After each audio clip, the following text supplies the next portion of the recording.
যখন ভগবান শ্রীকৃষ্ণ এবং রাধারানী পৃথিবী ছেড়ে গোলকে চলে গিয়েছিলেন, তখন গোলকের শ্রী রাধারানী ভগবান শ্রীকৃষ্ণকে বলেছিলেন যে কেমন হয়েছে দ্বারকাধীশ।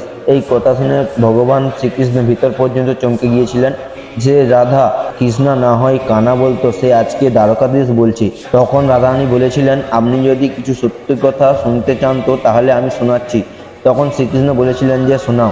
তখন রাধারানী বলেছিলেন, হে কৃষ্ণ, আপনি কোনোদিন ভেবে দেখছেন যে আপনি কতটা বদলে গেছেন?